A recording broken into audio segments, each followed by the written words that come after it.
नमस्कार, मैं हूं आपके साथ रोहित। पीछे कई बार हम आपको बता चुके हैं कि श्रीलंका में चीन काफी कुछ हड़प चुका है। ऐसे में चीन श्रीलंका को निगल जाएगा। अब उसका नतीजा सामने आ रहा है। खबरों की माने तो श्रीलंका काफी बुरी तरह कर्ज में फंस चुका है और लग रहा है कि श्रीलंका दिवालिया होने के कगार पर पहुंच चुका है। ऐसे में श्रीलंका के लोगों की सामत आ गई है। खबरों की माने तो पिछले कुछ सालों से श्रीलंका जिस आर्थिक संकट में घिरता दिख रहा था वो अब भयानक रूप ले चुका है और दिवालिया होने की कगार पर पूरा देश पहुंच चुका है।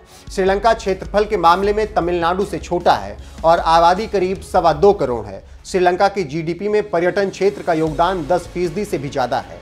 लेकिन कोविड महामारी ने पहले पर्यटन को चौपट किया और रही सही कसर चीन के कर्जों से पूरी हो गई। चीन के बारे में पूरी दुनिया जानती है कि पहले कर्ज देकर फंसाता है, फिर कर्ज ना मिलने पर जमीन पर कब्जा करता है। और उसी कड़ी में श्रीलंका के हम्बनटोटा पोर्ट चीन ने कर्ज नहीं मिलने पर कब्जा कर लिया है। लेकिन चीनी कर्ज का यह अंत नहीं था। श्रीलंका का आर्थिक संकट गंभीर मानवीय संकट के रूप में बदलता दिख रहा है।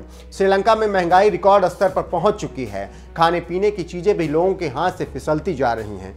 खजाने लगभग खाली हो चुके हैं। 2022 में श्रीलंका दिवालिया घोषित हो जाएगा तो इसमें कोई हैरानी नहीं होगी। श्रीलंका की सरकार की कमान राजपक्षे परिवार के पास है। एक भाई राष्ट्रपति है तो दूसरा भाई प्रधानमंत्री है। राजपक्षे परिवार के पास ही सारी अहम शक्तियां सीमित हैं। कोविड महामारी, पर्यटन उद्योग की तबाही, बढ़ते सरकारी खर्च और टैक्स की जारी कटौती के कारण सरकारी खजाना खाली हो चुका है। इसके साथ ही साथ कर्जों के भुगतान का दबाव भी बढ़ता जा रहा है। लेकिन विदेशी मुद्रा भंडार ऐतिहासिक रूप से सबसे निचले स्तर पर है।